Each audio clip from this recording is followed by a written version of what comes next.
Good afternoon, and welcome to this interview with Louise Perry, author of The Case Against Sexual Revolution. Thank you very much for joining us this afternoon.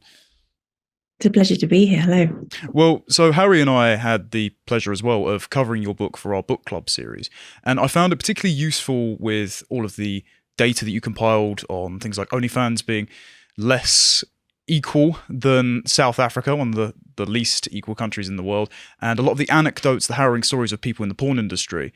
Though I think, and we raised some things while we were in the book club, some of the framing as well, there were qualms I had with how the argument is put across. So hopefully I can put some of the contentions with you today and resolve that.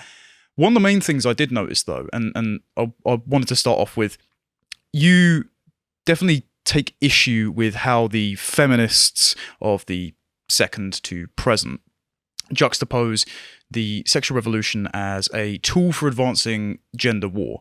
And it felt like a lot of the framing of this book was done consciously to be in women's interests, that you're speaking more so to women, not only advising on how men can talk to women, but saying that the sexual revolution is something that is undermining their ability to have healthy, wholesome relationships. When I read Simone de Beauvoir, for example, when she said that logic in men's hands is violence and women can only understand stories, I immediately thought that doesn't speak to women's interests, but it has become quite a self-fulfilling prophecy of where lots of women now, looking at ideology on TikTok and whatnot, can't form actual relationships with men in their lives for the sake of committing to an ideology. So was that something conscious you did when writing the book, to really speak to women's interests? Yes. And I mean, sort of for two reasons. One is that I sincerely feel that that's the group that I can write best for. I mean, I have been, as far as I can tell from emails and, and the amazing response I've had over this last 6 months, I have been read by just about every demographic. And actually, I probably get slightly more emails from men than I do from women. Although I don't know if that's because maybe men are more likely to email authors. I don't know. But the book does seem to be able to speak at a lot of different registers. But I felt as though the group that I could directly identify with was women, young women, particularly of my generation and younger. And this is the group who we have been told are the great winners from the sexual revolution. And the book is intended as a sort of or a case against that view, an alternative popular history of the last 60 years. And so putting women at the center of that was sort of a practical solution for me. I think also there is maybe I had an ever so slightly trollish desire to upend what people normally think of when they think of feminism. I mean, I do really think that it's perfectly fine to define feminism very loosely as just advocating on behalf of women's interests, which are clearly varied, and there's lots of sort of conflict within defining that. But conservative feminism is seen to be a sort of contradiction in terms. I don't think it is, but I quite like to poke at that as an issue.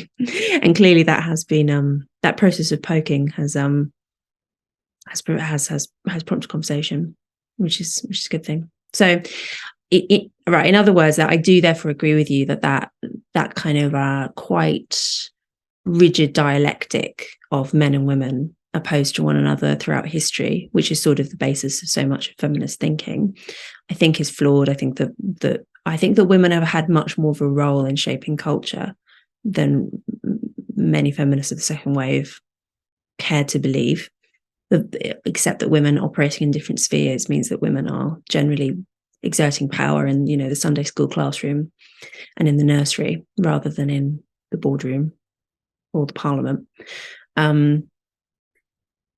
There's a different types of power. We can have a conversation about whether or not I think that women entering the boardroom and parliament is a good thing. But I think it is true to say that women have always had more. There's always been a more of a collaborative role between men and women than a strict battle of the sexes view of history can accommodate. And clearly, I think that the nature of heterosexuality, the nature of society, is that men and women have to learn to get along. and on most points our interests are aligned, and on a few points they can be at odds. And I think that the goal is to try and alleviate that those points of tension and conflict. Yeah, well, to have the continuity of the species, we do kind of have to get along, don't we? Though that was a point I did want to specifically hit on at some point, is that you, as you've said there, to have a very rigid definition of feminism is definitely what the online left wants to do. Mm-hmm. From my personal readings of the different waves, which are nebulously temporally defined, but it seems to me that a lot of the time with the history of feminism, some of the toxic features you identified in the book may be more so features than bugs, because you've brought up Shimla Firestone, for example, who said that the tyranny of reproduction must be gotten rid of to ensure women's total liberation. I've already mentioned Beauvoir, who thought we needed re-education camps to discondition women from patriarchy. And she actively said that we need to discontinue the family. There is a strain of anti-humanism in it. So I've seen some of your other interviews with Trigonometry and Chris Williamson, and you seem to have, as well as here, still tried to either reclaim or retain the label of feminism. So I suppose, even though we want to keep it nebulous as a definition, do you still abide by it, and what does that conception mean apart from those crazy ideologues? Yeah, I think the reason that the crazy ideologues tend to rise to the surface is feminism as a movement is attractive to unusual women, women who are unusually disagreeable, unusually radical, basically unusually keen on living more like men, women who are satisfied with women who are more temperamentally feminine, which I think is there's a long-standing suspicion, obviously, in feminism of the idea of there being these kind of masculine and feminine things as natural roles. I think it is clearly the case that there are people who are gender non-conforming in all sorts of ways. I do also think that masculinity and femininity are pretty much like coherent ideas, and that people can be innately more masculine and feminine depending on their personalities. And actually that a lot of men and women are much more gender conforming naturally than we might imagine. The comparison that I've heard from one evolutionary biologist, which is a good one, is it's sort of like facial features. You know, you might have, say on the trait agreeableness, women tend to be more agreeable than men, but it's two bell curves. There's a lot of crossover. There are disagreeable women, there are agreeable men, etc. It's not that clear, but it's sort of comparable to something like nose size. You know, women and men on average have larger noses than women do. There are clearly outliers in every direction. But also when you see someone's face in concert with all their other personality, all of their other facial features, a woman who has a large nose is almost always going to be clearly recognizable as female immediately within a second of seeing her. We're very, very good at recognizing the difference between male and female faces. That's sort of true of personality as well. Even if you might have, say, be unusually disagreeable for a woman, there will normally be other aspects of your personality which are more feminine, and therefore your whole personality on the whole is going to come across as more feminine. But anyway, I'm going down a rabbit hole that I find interesting. The point is that I think the feminism has always attracted women that are unusual, and they have tended to warp the movement to their own desires. And their desires aren't bad necessarily, but their desires are not necessarily representative of all of women's desires. And the reason I think that those women tend to rise to the top is partly because they're just very motivated, and partly because they tend to reject the incredibly time-consuming tasks of having children and, you know, being like stay-at-home mothers just kind of necessarily cannot be participating in these public conversations. They cannot be showing up at rallies. They cannot be writing books. You know, I mean, sometimes they can when they're older, but like your time is just so constrained by devoting yourself to women's work. And so we just haven't tended to hear from those women. I think that we're hearing from those women more now because of the internet. and because it's so much more easy to participate in these conversations on, say, Mumsnet, which is so-called ground zero of British transphobia, right? Like, Yeah, we're Mumsnet, Turf Island, apparently. and proudly so. I mean, I think that Mumsnet is really good, and I think it's had a lot of influence in these really important political debates. Which is why I don't want to sort of hand over feminism to the. I mean, it really has meant so many different things historically. There is a strain of pro-life feminism which goes back a very long way. For instance, there've been many suffragettes were aligned with conservatives or even fascists, right? Like the push for women's suffrage came from all points on the political spectrum.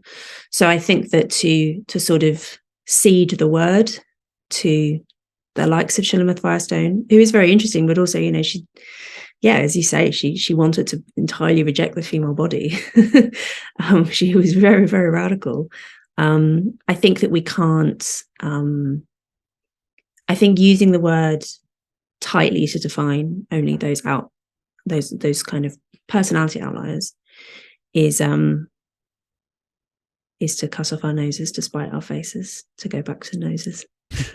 Well, I would actually hope, if you, obviously I'm not telling you to reveal your follow-up book here, but if you're interested in doing a genealogy of and history of feminism from, Mary Wollstonecraft through to the present, I'd be fascinated on your take for it, because I'm open to being convinced. I'm skeptical. It's funny you brought up abortion there as well, not to go all over the map, but one of the really interesting points I found, I think it was chapter 8, we discussed Dave Chappelle's Sticks and Stones as a sort of test case for how the moral permissibility of abandoning a baby has come down to consent-based morality because of the sexual revolution. So it's not even now that men are trying to say, no, this is my child, like, you shouldn't kill it. It's now saying that, well, if you can kill it, I can walk away from it, and we can both renounce our obligations and both be atomized individuals, as some of the feminists like Firestone would have wanted, a complete disconnection of the sexes.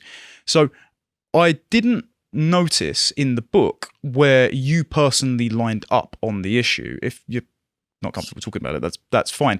But do you think we need to, especially in the UK, because we don't have that conversation at all, in the US they are, have the conversation about abortion access and the morality of it in order to curb the worst excesses of the sexual revolution when it's sometimes used as a contraception?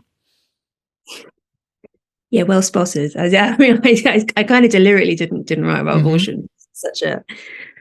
It's such a painful topic, except to point out that clearly it's incredibly important in the history of sexual revolution. I mean, I think the reason that the timeline is as it is in this country and also elsewhere, where you have the pill made available first to married women and then to unmarried women, and then you have abortion decriminalization and legalization coming in afterwards, is I think because the pill wasn't actually an especially effective contraception in its early incarnation. It's still the oral pill still has quite a high failure rate and therefore results in unwanted pregnancies quite often. But because you had the introduction of it leading to the collapse of social norms around heterosexual relationships, you had an absolute rise in the amount of premarital sex that was happening, and that was resulting in an increase in the number of unwanted pregnancies, and therefore you had abortion brought in basically as a kind of backup option, particularly I think because you had the daughters of politicians and other, you had middle class women changing their sexual behavior in a way that they was really radically different from the past, and therefore it seemed more in the interests of decision makers to permit abortion. And it is clearly the case that the existence of legalized abortion does radically change how much both men and women feel they need to invest in sexual relationships and how careful they need to be. You've probably seen various articles after the Dobbs decision about I've stopped having casual sex because of Dobbs, this sort of thing. They are sort of funny because they're like, yes, that's exactly what conservatives wanted to do. I covered that with some glee, thank you for recreating the Lysistrata, but I wasn't going to go there anyway. Yeah. I think it's because many liberals don't really understand the conservative objection to abortion. I think the assumption is that it's just rooted in misogyny. I mean, maybe in a handful of cases it is. I do try to explain this sometimes to liberal friends, like conservatives who oppose abortion. They really do believe that this is comparable as an ethical catastrophe to, say, the transatlantic slave trade. They really do believe that. I am on the fence on the morality of abortion, basically. I mean, I probably actually am roughly in the position that the modal voter is, including the modal female voter. Women are more anti-abortion than men are. Mothers are the most anti-abortion group that there is. And the modal view is basically that abortion is a bad, sad thing that sometimes needs to happen, and that it's the earlier the better, and that there is such a thing as a good and a bad abortion. There are bad reasons to have one, and there are better reasons to have one. That's basically where I lie. I also do recognise, though, and this is something that I wrestle with, and I've actually just written a really long essay on this for First Things, which will hopefully be out in a month or two, that the reason that abortion is as big a deal as it is as a political issue, particularly in America, and less so here, but of course it was a bigger issue here. It's just that we have the pro-choice argument has won here more than it has done so yet in America. We don't know what direction they're heading in. Is because abortion represents the bleeding edge of de-Christianization. And really, the late 60s and early 70s is a very important dividing line in terms of the end of institutionalized Christianity at the state level, because Christians have a very unusually vehement opposition to abortion among faith traditions, both pre and after Christ, and Christians also have a very vehement opposition to infanticide, which of course in the Roman world was completely normal, and actually has been normal in most societies. This isn't nice to talk about, but my first degree was in anthropology. Infanticide is extremely common, and abortion is extremely common, and most societies view them pretty much on a continuum and see them as morally permissible in certain circumstances, normally for roughly the same reasons as we now see abortion as permissible. The difference is that we have the technology that enables us to basically kill the unborn baby earlier than, say, ancient Romans who don't have ultrasound. Christianity stands out among all of these societies as having a very unique attitude towards abortion and infanticide. And that's an attitude that obviously by many pro-choice secularists is going to be dismissed as archaic, illogical. It seems sort of almost arbitrary that Christians would have this strange view of the fetus. I don't think that it is arbitrary. I think that it is a logical extension of a very central Christian idea, which is that might is not right, that Christians are very strange in the first century for thinking that weak people are not deserving of our contempt. They are deserving of our love and protection. That's a very radical Christian idea. It completely upends sort of pre-existing ethical ideas in which obviously the strong are deserving of veneration, and if they're strong, it must be because they're doing something right. And if someone is weak or poor or disabled, or it must be that there is some flaw within them, or that they've committed some sin in a past life. That is generally the assumption in most societies. Christian societies say the opposite. They have this kind of topsy-turvy view of morality, which is very, very radical. And I don't think that you can hold that view that there is something very valuable about weakness that deserves protection without extending that idea to the unborn child. I think that the Christian aversion to abortion is a completely logical extension of that idea. And the problem, therefore, I think for feminism is that feminism also relies on that idea. I think that feminism is an outgrowth from Christianity. The idea that even though, of course, now, many contemporary feminists, most contemporary feminists reject Christianity and regard their project as one of like tearing down the old patriarchal religious systems and so on. I think, following sort of Tom Holland's argument in Dominion and other people as well, I think that actually Christian values are still completely suffuse our society. So much of what we think about morality is derived from Christianity, even if we don't realize it, and even if we've never stepped foot inside a church. And I think feminism, so much secular feminist argument rests on this idea that women are specially deserving of protection. To which, regardless of their birth, regardless of which men they're related to, that there is something essential about women. Actually, the more vulnerable, the better. The more kind of intersecting oppressions you have, the better. There's some like special value which is deserving of political representation and protection from men. That isn't a view shared by all societies by any means, And I think that the process of dechristianization begun really in the 19th century, and then you see the acceleration in the 1960s to now. The next frontier, I think, and this is what I wrote my essay about, first things, is infanticide, because that was one of the first Christian impositions on the Roman law to ban infanticide. That was what the first Christian emperors imposed on pagans. And I think that if we were to reverse that, which I think we are set to do with, say, Canadian euthanasia, then that will be a real line in the sand. That will be a point at which we've really undone the Christian Revolution, or it's a sharp line. I think the terrible risk in doing that is,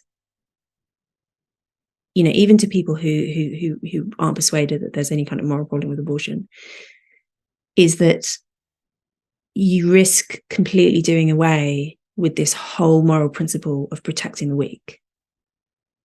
And so I really think that feminists I think that there are ways of making arguments in favor of some kinds of abortion which don't do away with that idea. But I think that the really radical pro-abortion position, the idea that, they're just parasites, abortion is meaningless, it's like getting a tooth removed, all this kind of stuff. We have no obligation to our children, that kind of view. I mean, it does extend into, attitude that some mothers take towards their living children as well. You read in the New York Times, I swear, every other week, there's something about a woman abandoning her family for girl boss reasons, right? Like that way of thinking, I think the women making those arguments don't appreciate the extent to which they're soaring at the branch on which they sit. Which is a very long-winded way of saying that I don't have a sort of, I don't campaign on abortion issues. I would not describe myself as pro-life, but I do have a very queasy attitude towards this. And I think that the reason that it is such a fundamental source of political conflict is because it is a really, really fundamental source of moral conflict, which feeds into so much else. Well, thanks very much for how comprehensive that was. Seriously, I think that historical fault line and how it comes into conflict with the progress that you questioned very early on in the book is very well exemplified by Stella Creasy and Jacob Rees-Mogg's battle in the recent hearing on making abortion a right in the UK.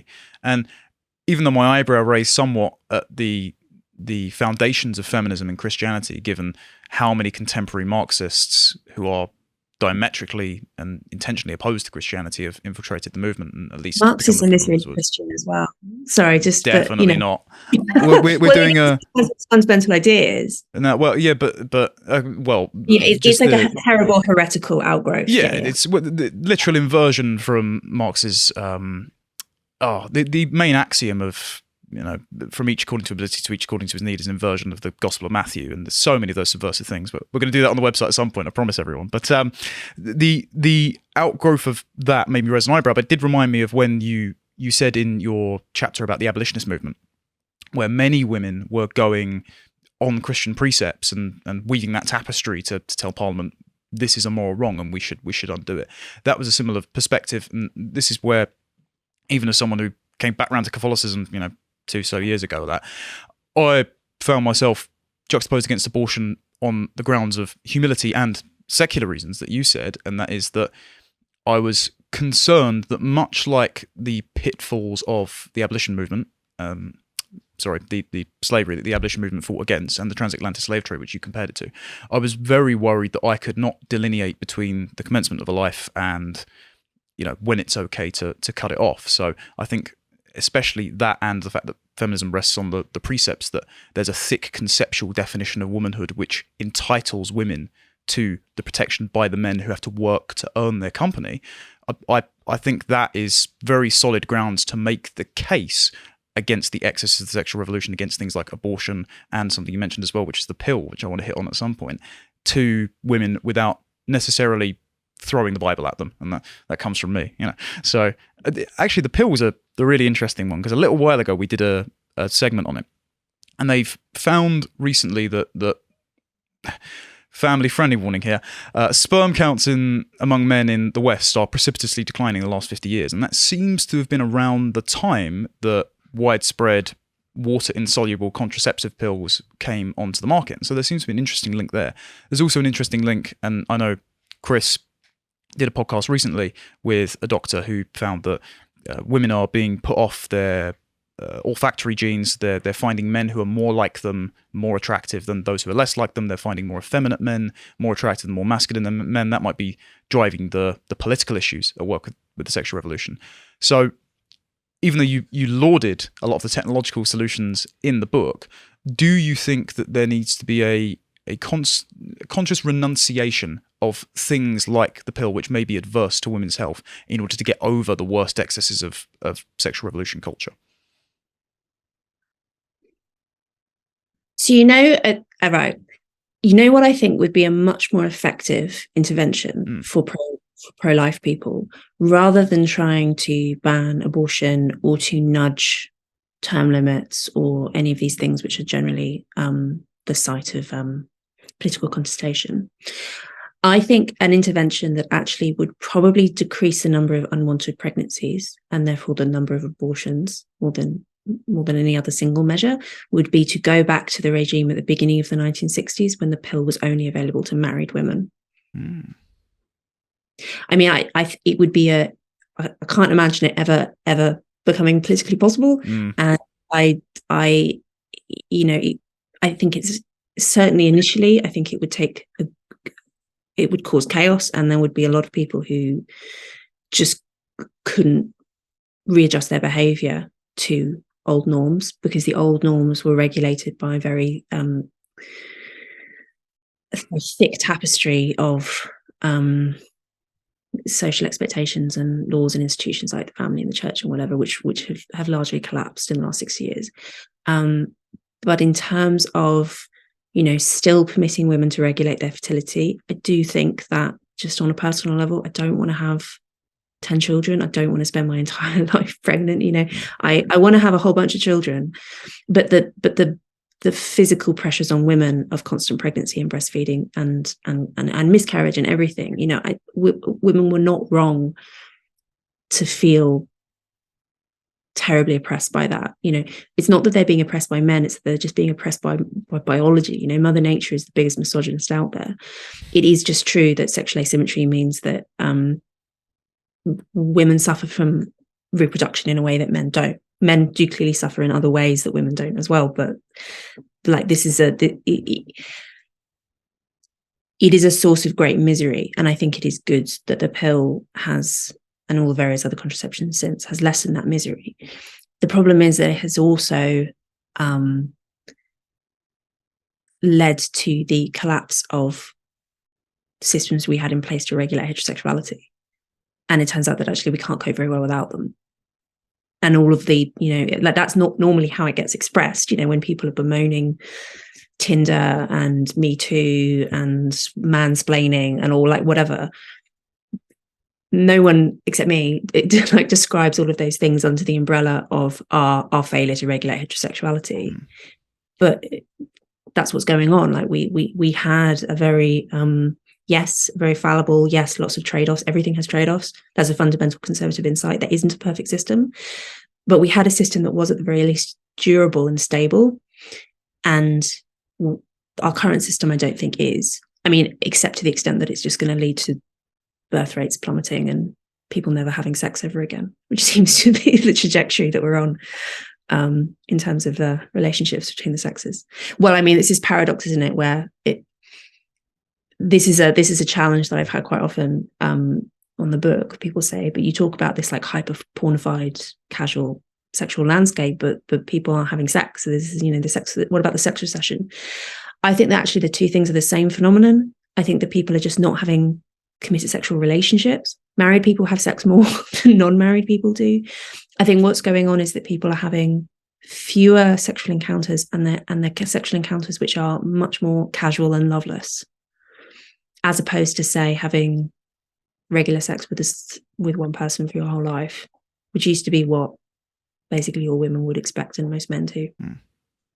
Yeah, well, I definitely think those two problems are conjoined, because there's the, to use a crass phrase, golden penis syndrome at universities, where more women are attending universities and fewer men have the same kind of reliable prospects they would look for in a long-term partner, which they would still use as factors to select a short-term partner, the top of the sports team, the most money, still in physically good shape, whatnot. So lots of men are retreating to addictive online pornography, which is terrible. Do you reckon it should be banned, or just a shot, like a little outgrowth? Because I've got a lot of flack from the audience who are a bit more libertarian than I am, but I've said I would like a legislative airstrike against it.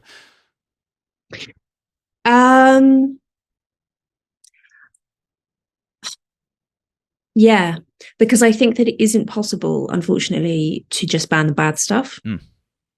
We might like to, and that's obviously much more politically possible to do that.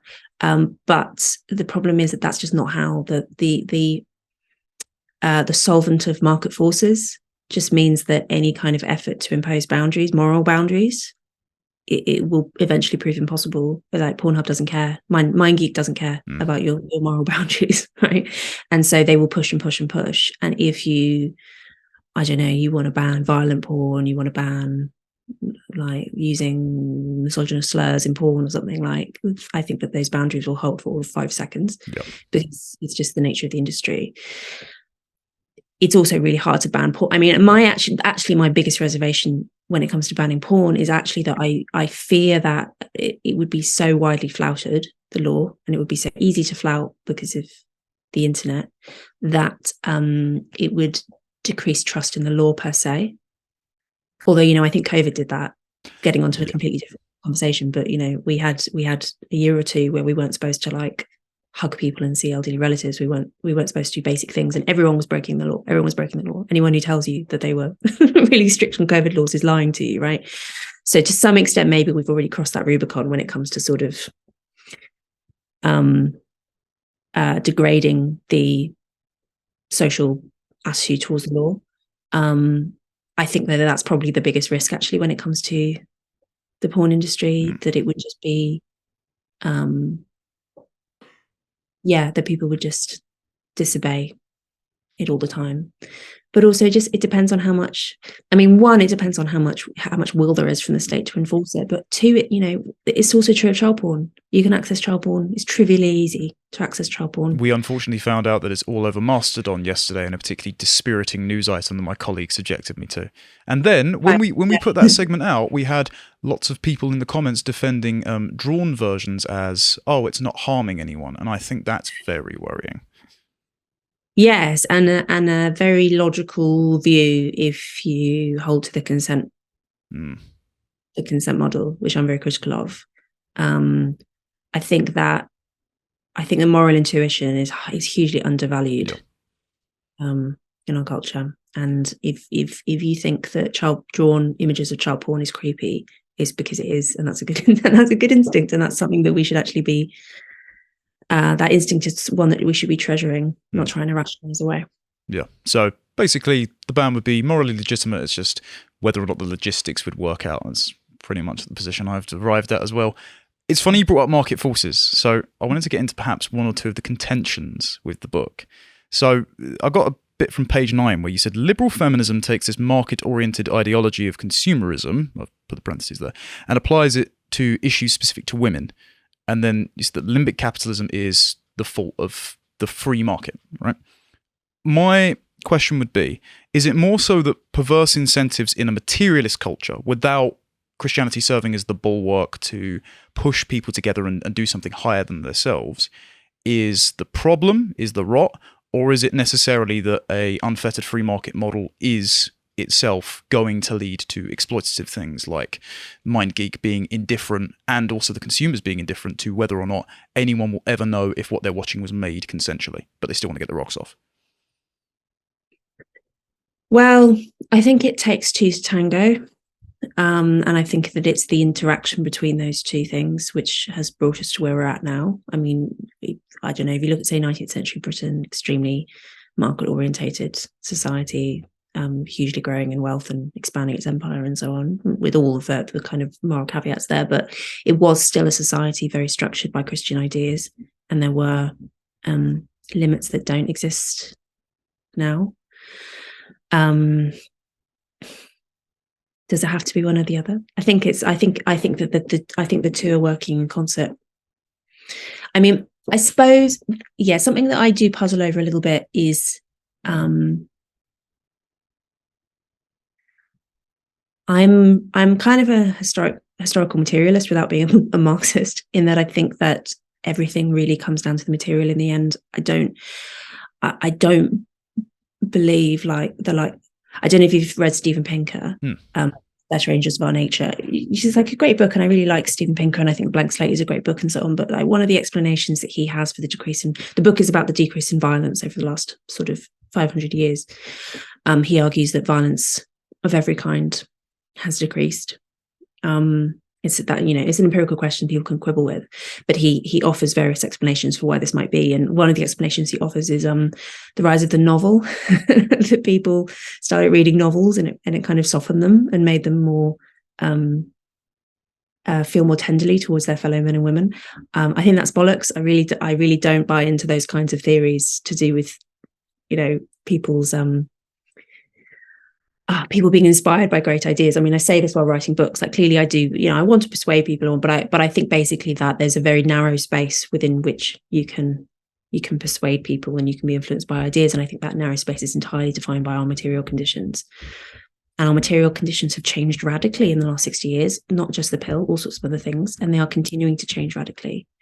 And it means, therefore, that, I mean, the sort of tussle I have in my mind is the extent to which people like Foucault, people like Judith Butler, are these people really influential? Have they actually affected gender relations, power relations? They clearly do affect the way that people write in the academy, but have they actually filtered down and really affected people's lives? I kind of tend to think not. I think it's probably much more likely that it's the internet and house prices and all of the other million things that influence people's decision making day to day. But I don't know.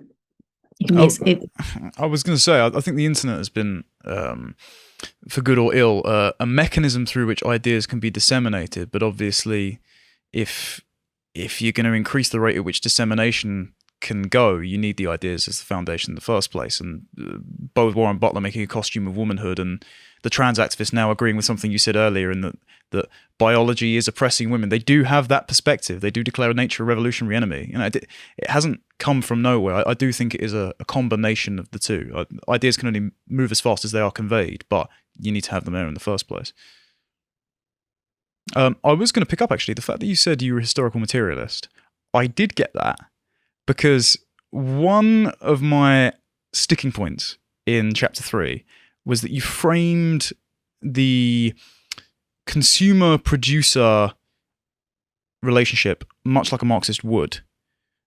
So you said the classes are not workers and the bourgeoisie, but rather men and women, or more precisely, the group of people who have done particularly well out of the free Marxization of sex are high in the personality trait that psychologists call sociosexuality, the desire for sexual variety.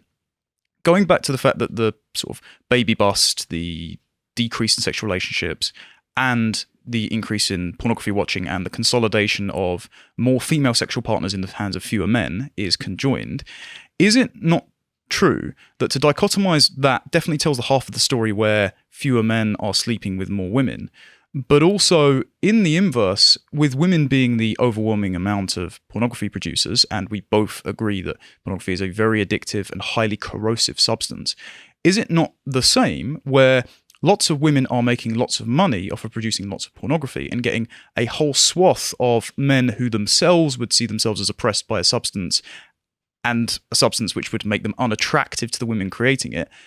The relationship could be inverted, where women hold all the hands of sexual capital in that market, whereas the men are the oppressed proletariat. But that wasn't a relationship that was represented. Okay, so the question is, who owns the means of production in that model? Or reproduction, rather. Yeah, is it the sexy women, or is it the owners of MindGeek? Or is it true. both? I mean, if it's clearly the case that the owners of MindGeek are the ones making the real profits, and the ones who are definitely consuming this exploited proletariat class of coomers. I do agree with that. Yeah, I mean, it's one of the failures of Marxism, of course, that the model is far too complex. And part of the reason that I appealed to, I think it's true, but I also partly pressed on that lever because I wanted to upset the left. You may have also noticed in that chapter I talk about sexual Thatcherites, meaning people who regard the free marketization of sex as a good thing, and who tend to hate Margaret Thatcher, and completely oppose any efforts to introduce free market principles to other areas of life. But when it comes to the sexual market, they don't want it constrained in any way. Or I suppose maybe they want it constrained by their own imposition of rules and structures. I mean, the part of what we're seeing with Me Too is a sort of scrambling to re-erect guardrails, which had been eroded by the sexual revolution. The problem is that the new guardrails that are attempting to be reproduced are not very good and are not widely accepted by everyone. I don't know, one of the new sort of Me Too ideas, like, men aren't supposed to go up and speak to women. I mean, that totally used to be the case. You used to have elaborate ways of men and women being permitted to speak to one another, and chaperones, and asking for a woman's hand from her father, and all this kind of stuff that we've clearly got rid of. And then you have this brief period which of sort of chaos and lack of structure, where apparently men can walk up to women in bars and yada yada, which for the people it worked for, but for many women, they just really didn't like it, and they felt surveilled and harassed. And so Me Too tries to reintroduce a new rule, except that it's a rule that no one actually accepts and doesn't work as well as the old structures that were centuries old. So sorry, I got off. No, that's fine, don't apologize. I got off piece. I was going to say, with the MindGeek are the real profiters, that's definitely true. But I think they've outsourced the enforcement mechanism to, and this might be very contentious, but what is either the sort of ideological mind virus that's sweeping through that is against women's self-interest. That's why Chris said to you that it was OnlyFans was the cartel of female self-capitalization. So it's the enforcement mechanism is done between women telling each other it's empowering. Or is it also possibly a bit of female intersexual competition?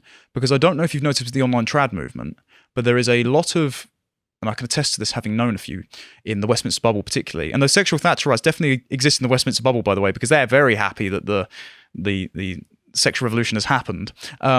Some women are now using the trad label as a way to secure higher value men at the contrast of other women who have had excessive partner baggage.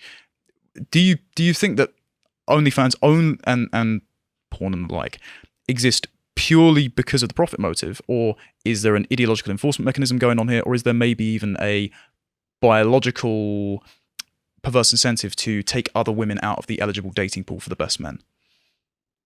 Oh, you mean that women would be encouraged into OnlyFans because it decreases their sexual market value? Well, it decreases other women's sexual market value. What, by not being on? Well, I mean, so the problem, of course, with the sexual market is that you've actually got two parallel markets. Because you've got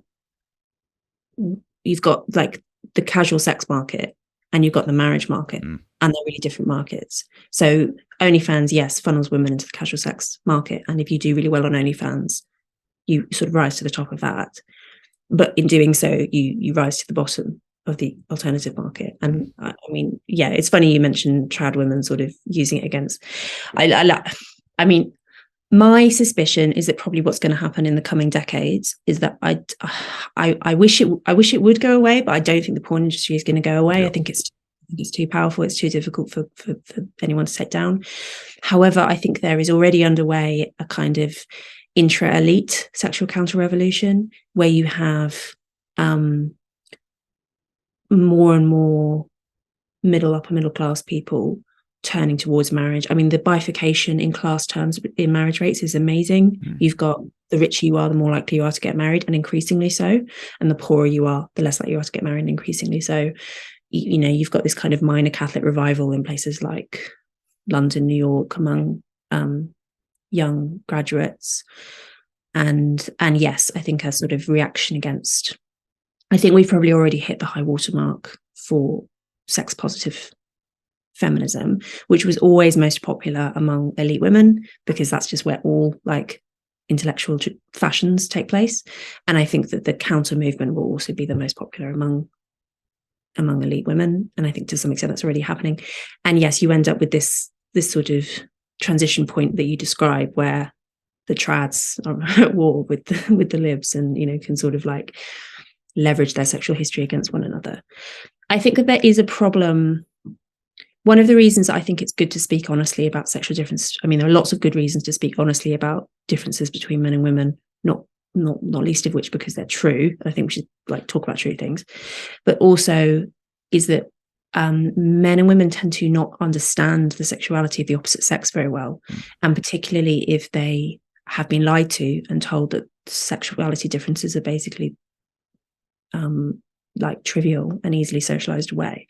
So for instance, women, like a lot of young women, don't know that there are two parallel sexual markets, and they will think that if they're getting loads of like positive attention from men on the internet, that says something about their value in the marriage market.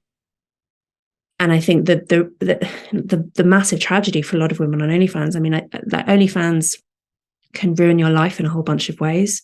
It can ruin your employment prospects. You can have images sent to your parents and grandparents and be humiliated and all that kind of stuff.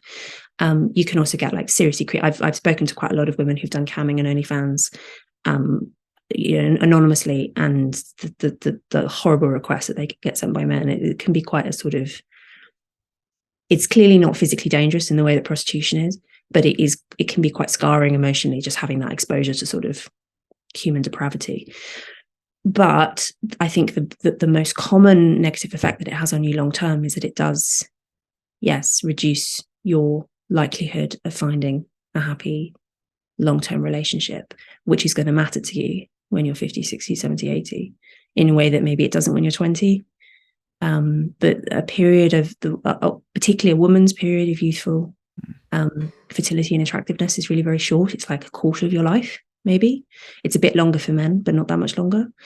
And yet we live in a very, very short-termist culture with very few social guardrails, and being encouraged to make hay in your 20s, make money in your 20s, and feel attractive and think that you're sort of at the top of the female intersexual competition hierarchy can be very seductive, but it has really serious consequences long term.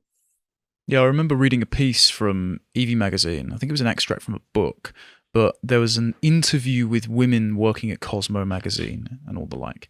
And lots of those women were on the front lines of the 60s through the 80s, advising women to have the Sex and the City life of that abortion was liberating, that you could sleep around, that you could be a career woman, that you could... Earlier when you said, New York Times piece about boss girls leaving their families and feeling liberated, it reminds me of like a modern Henrik Ibsen's Doll's House. So it's been going on forever, just saying women act against their interest. But all those women that were writing those articles were married and had children, and so they threw quite a few women, unassumingly, into the mouth, the maw of an ideological monster, and they got no time on the biological clock back, and that's an atrocity. So I did wonder, not to be conspiratorial, but if it was a conscious method by some to funnel some women down the sexual revolution pathway of the sexual market to diminish their competition in the marriage one. But as well, time will tell. Not conscious. It could be unconscious, because I mean, if there's one thing you learn from evolutionary psychology, it's that we behave in all sorts of unconscious ways, which are in our evolutionary interests. So yes, it could be. I mean, equally, there are a lot of women who work for Cosmo and all these places who do walk the walk, and who end up like seriously sad. Yeah. There's a whole subgenre of like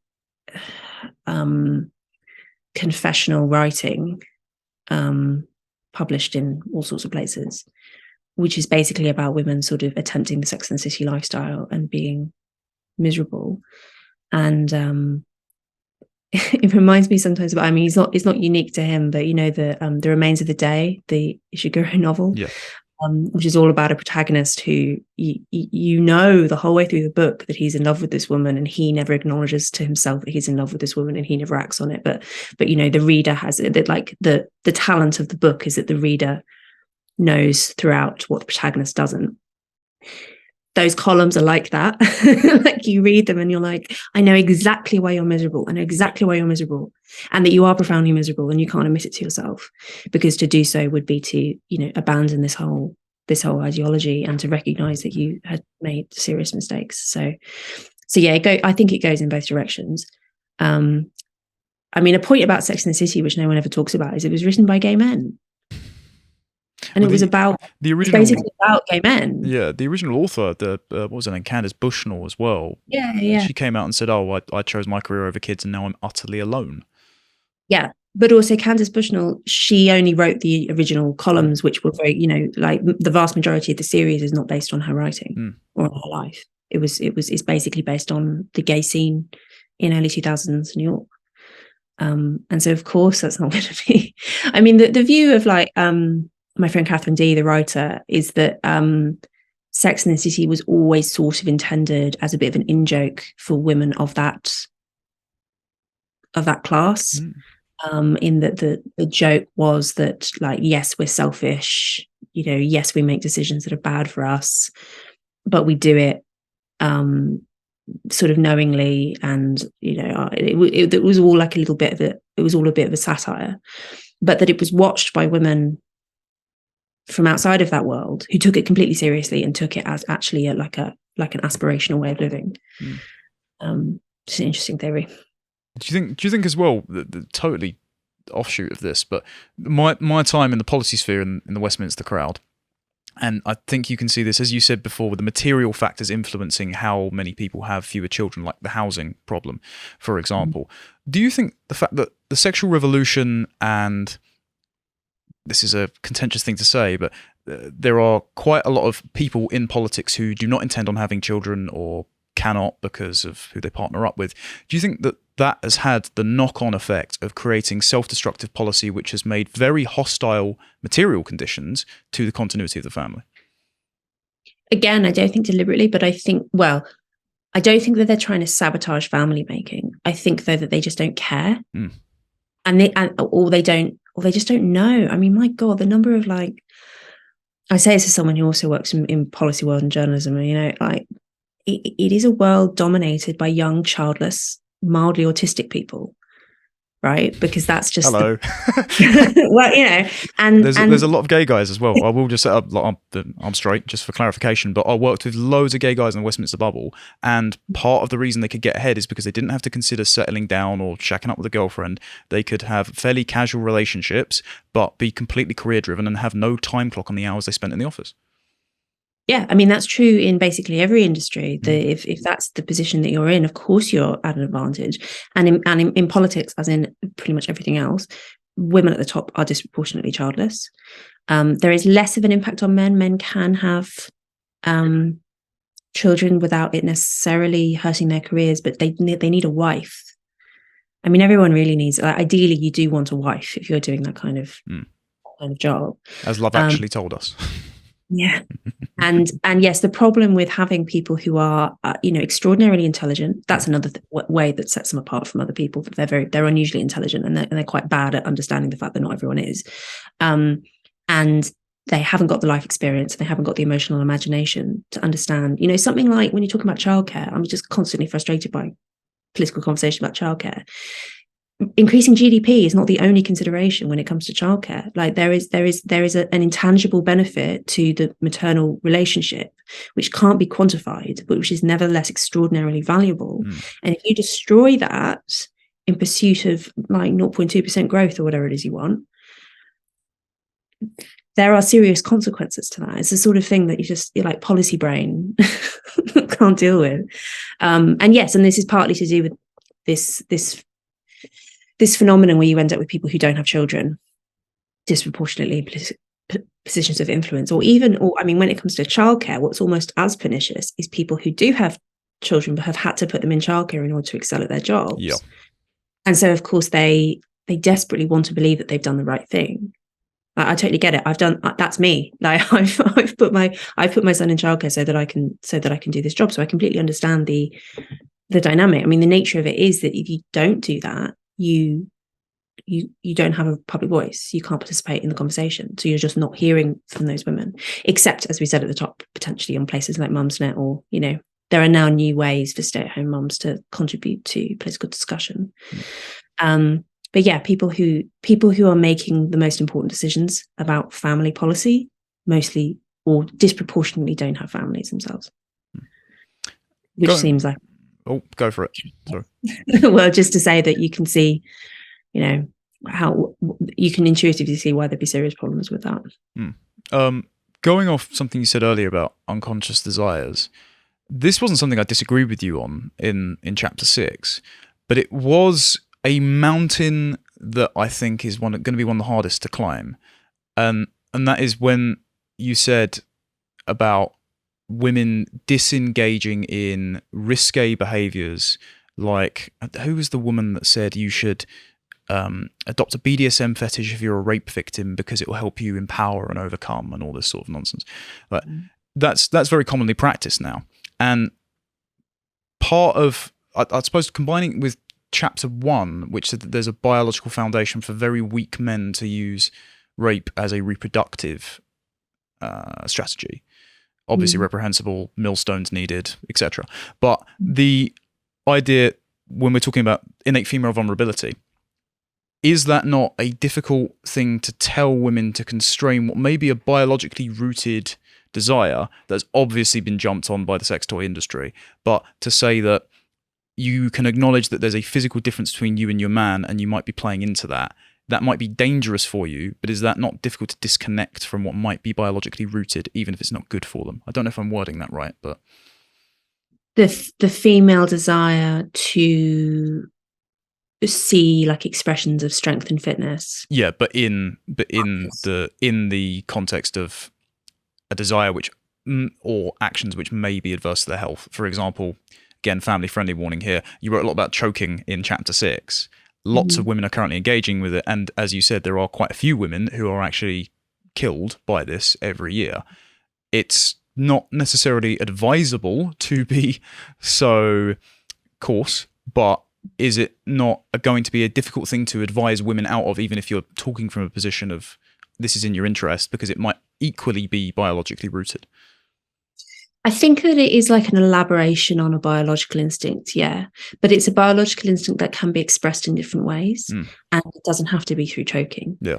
I think choking is just fashionable. It's just emerged very rapidly. And the reason it's popular is because, as you say, I think it does feed into a fundamental facet of female sexuality, which is the desire to, I think one is the desire, like,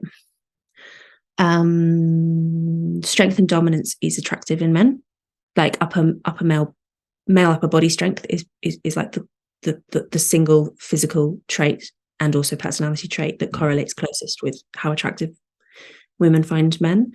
There are obvious like evolutionary reasons for that, why you would prefer a man who is strong and can protect you and can fight other men and so on. and animals, like it's clearly like completely ill suited to the 21st century London, but like you can see the reasoning. The other thing that women look for in men is the expression of commitment and desire. You never see in like women's, so you do quite often see in sexual fiction for men, whether that be porn or whatever, coercion of women into sex. You never see in women's sexual fiction the coercion of men into sex with women, because women don't want to have sex with reluctant men. They want to have sex with men who like desperately desire them and want to stay with them forever and want to like turn the world upside down in order to have them. That's always like the central drama in romantic fiction. And choking, I think, plays into that. I think women interpret choking as a sign of like desperate desire. And it is something that you might see in like old Mills and Boon novels as well, potentially. I think, though, that it is a very poor indication of that. I think if that's the signaling that you're looking for, it's like a bad signal. It doesn't really mean anything. It doesn't actually display anything. I almost wonder as well whether women are like in a casual sexual marketplace where it's really hard to get signals of commitment out of men, out of the kind of high value men, because mostly what we're talking about here, right, is women who are trying to secure long-term relationships with the relatively small number of very attractive men that other women also want to secure long-term relationships with. And those men, many of them are not interested in doing that. Like generally, if there's like, particularly the older a man gets, like if he's still not married, if he's still not settled down, that's probably because he doesn't want to. And like that fantasy, again, I think always in romantic fiction, that fantasy of being like, I'm the one who will change him, is very seductive, but is rarely true. See Leo DiCaprio, for example. Yeah, well, Leonardo DiCaprio doing this crazy thing of like always choosing women who are at peak fertility and never like inseminating them. So it's like perpetual time waster. Yeah, but also it's a weird sort of, I mean, a good example of how like your evolutionary instincts do not necessarily translate well into a novel environment where the pill exists. But anyway, I think that women are partly attracted to choking by these high status men who they're trying to secure because they can't secure any other kind of commitment out of them, and choking is sort of the only sign they have. This I quote Theodore Dalrymple saying words to that effect and describing domestic violence victims that he'd seen, that like a hand around the neck is the closest they can get to a sign of love and affection, except of course it isn't actually a sign of love and affection. It's a sign of sexual desire, but sexual desire is not the same thing as love and affection, not by a very, very long way. So I was supposed to finish on then, going back to a comment you made about the relative safeness, but perhaps not, of the cam girls, and also the promise of love and then the translation to desire. And looping back round from the fact that this book was written to best advise women what's best for them, blokes can feel a bit out in the cold at the moment, because if you are less so a cad and more of a dad, or at least you're straining against caddish nature because you know that it's not good for civilization, it's hard to point to someone that young men should follow as a better example. So when we discussed the MGTOW philosophy, we got quite a few men of saying, okay, I've had this and this bad relationship, the divorce courts are stacked against me, and just so I won't bother.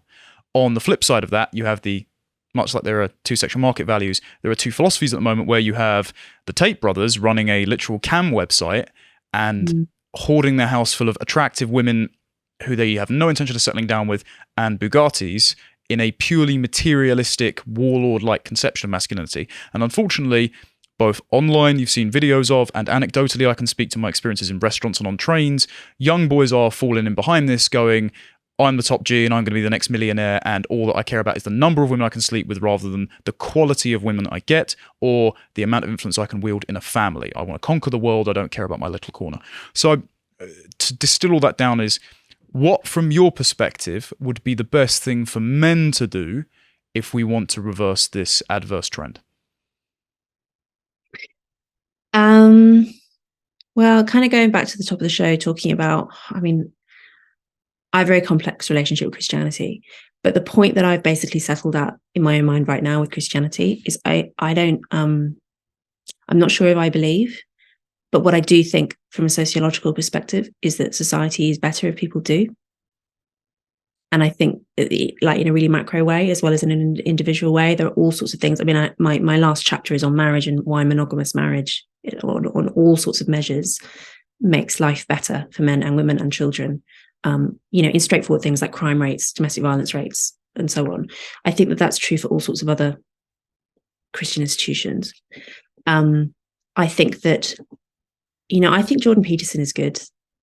I do. I kind of went on a journey personally with initially being more hostile to him and then reading him and coming around to it. But I think that he is vastly, vastly preferable to Andrew Tate. Yep. I mean, not just because Andrew Tate is, I wrote a column last week for Unheard where I described him as a male to male transsexual, because I think that basically what he does is he has sort of transitioned into this like cartoonish image of masculinity, which is all fake. It's all a stupid performance. He's also, but another thing about Tate, which I think is quite sinister and clearly plays out in his, as it turns out, I mean, not wanting to libel him, he has been accused of some fairly like appalling real sexual crimes. He's really anti-Christian. He's like explicitly anti-Christian. He says he wants to Islamize the West. No, I'm not very keen. Well, the point I think at which goes back to the beginning when we were talking about abortion, the point at which Andrew Tate really departs from sorry, it's getting dark outside, so you can just see is that he doesn't abide by this Christian idea that there's something that should be protected about the weak, that there is something valuable in weakness that ought to be prized and not punished. He doesn't think that, basically, and that's like the outfurling of all of his narcissism, all of his cruelty, Whereas Jordan Peterson, I mean, I think that he has a similar kind of like complex relationship with Christianity to me, but he's operating on fundamentally Christian ideas, and I think that it's a common source of conversation now, right, among people who read and write for a living. Like, how are we going to? There's clearly a spiritual crisis. There's clearly a lack of meaning in people's lives. There are so many ways in which people, despite being richer than we've ever been, despite being healthier in some ways than we've ever been, we've got record numbers of deaths of despair, and we've got atomization. Like I think it's uncontroversial. Even on the left, I think it's uncontroversial that things are not great socially. And the conversation that keeps being had is, what do we put in its place? Like, what do we conjure up? Is it classical liberalism? Is all of these things? I honestly think, the more that I reflect on it, that the only ideology that is likely to be able to successfully fill that gap and has proved to be incredibly durable is Christianity of some kind, because it is, the way that I've heard Tom Holland describe it is of all of the stories ever told about why we're here, it is the one that has been believed by the greatest number of people by a long way. And like, if that can't do it, I don't think anything can. Basically, adopt the archetype of the hero and not the as an agnostic. Sorry, right? Yeah, no. Thank you very much for all that. Seriously, it was really insightful. Glad I got my questions about the book answered. If people haven't picked it up again, really do recommend it. Obviously, watch mine and Harry's coverage of it, and I look forward to your future works. Go follow Louise on Twitter, and thank you for dedicating the time for us today. Thank you so much. It was lovely.